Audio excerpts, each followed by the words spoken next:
Valeria Lobanovsky. I mean, the name itself is legendary in football. People call him a genius, a tactical revolutionary, a guy who literally saw the future of the game. But, behind all those trophies and the fancy tactical diagrams, there's a much darker, more complicated story. In this explainer, we're going to dig into the methods behind the myth. Methods that some people called visionary and, well, others called downright tyrannical. All right, let's just dive right in with this quote because it perfectly sets the stage. You've got to completely forget about football as this beautiful game of passion, the real joy, the heartbreak of a loss. To really get what Lobanovsky was doing, we have to step into a world of just cold, hard calculation. So instead of a football pitch, I want you to picture a giant chessboard, one that stretches across a huge chunk of the planet. And the pieces on this board, they aren't just players. They're entire clubs, referees, officials, the whole shebang. And sitting above it all, playing this massive game, was Lobanovsky, a man who believed the Soviet championship wasn't a sport to be won, but a resource to be managed. Oh no, he would never use a dirty word like match fixing. Instead, he wrapped it all up in the language of science, calling it the rationalization of resources or planned point distribution. I mean, doesn't that sound like something straight out of a state economic report? He built this unbelievably complex web of favors and debts, where, say, a draw in Tashkent today guaranteed you a win against a team from Tbilisi 6 months from now. It was his own personal 5-year plan for football. Okay, so picture this. You're in a stuffy room full of stone-faced Soviet officials. The air is so thick with tension you could cut it with a knife.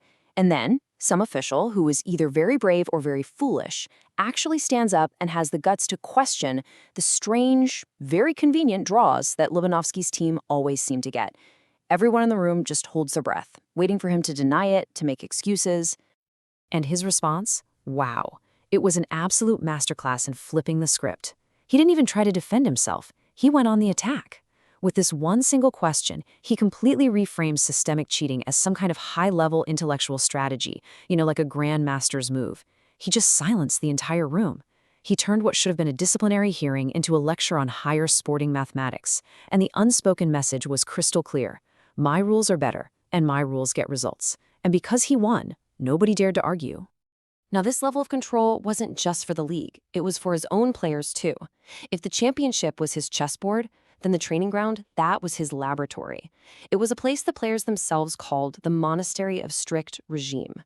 His goal there was to take individuals and mold them into a perfectly synchronized machine. And according to his critics, his main tool for doing that was just fear. And his methods weren't about shouting or running laps. No, it was so much more subtle. It was all psychological. The morning weigh-in was described as a daily inquisition. 100 extra grams didn't get you a fine, it got you a look of silent contempt, презрение, that could just shatter a player's confidence for weeks. He had informants everywhere. He knew everything.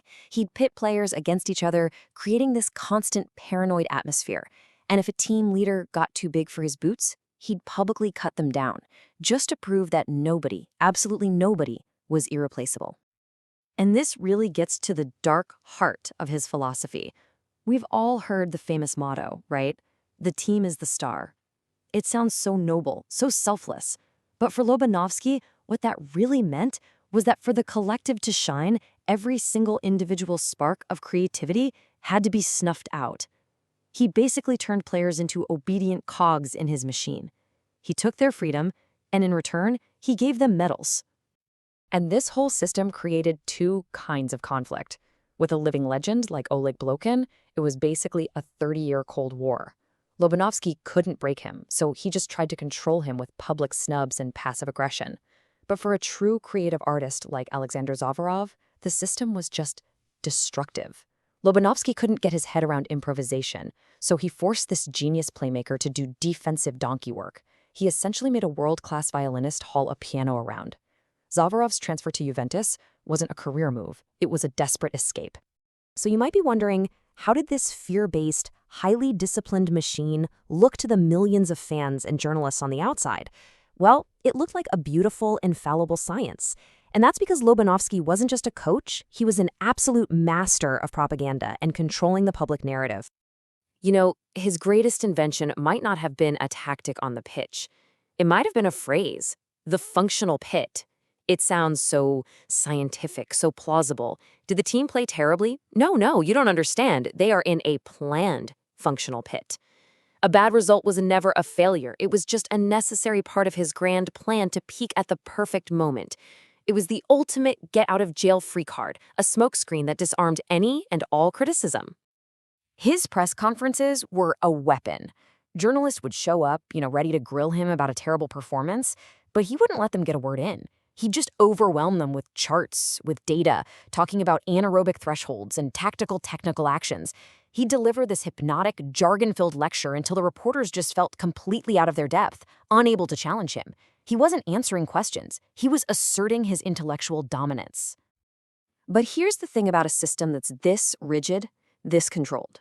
It works beautifully, right up until it smacks into pure, unadulterated chaos. And in football, the ultimate chaos is the World Cup.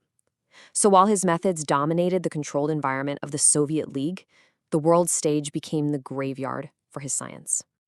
I mean, just look at the pattern. In '82, he leaves a creative genius like David Kipiani at home. Why? Because he didn't fit the system. In '86, his team starts out on fire. Then they just collapse against Belgium because they had no plan B. When one part of the machine broke, he just froze. And by 1990, his iron discipline just didn't work anymore on a new generation of players who were looking to the West. The result was a total embarrassing failure. So what was the big fatal flaw? It was this dogmatic belief he had in the base club concept.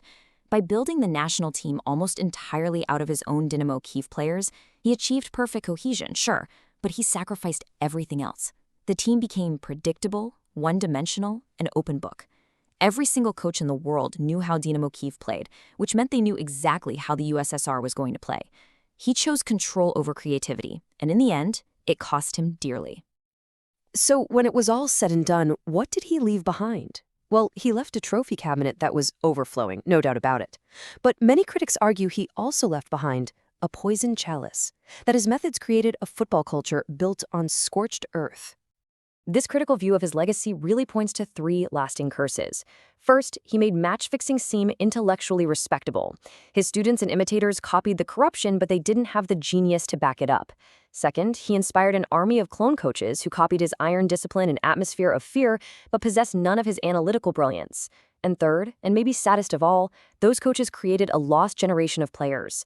For decades, any creative, individualistic talent was seen as a problem to be solved, not a gift to be nurtured. Which brings us right back to where we started. Who was he? Was he a tactical genius whose results justified any and all methods? Or was he a tyrant whose victories came at a price, in broken careers and a corrupted culture that was just way, way too high to pay? The trophies are in the museum for everyone to see. But the scars he left on the beautiful game, well, they're still there too, if you know where to look.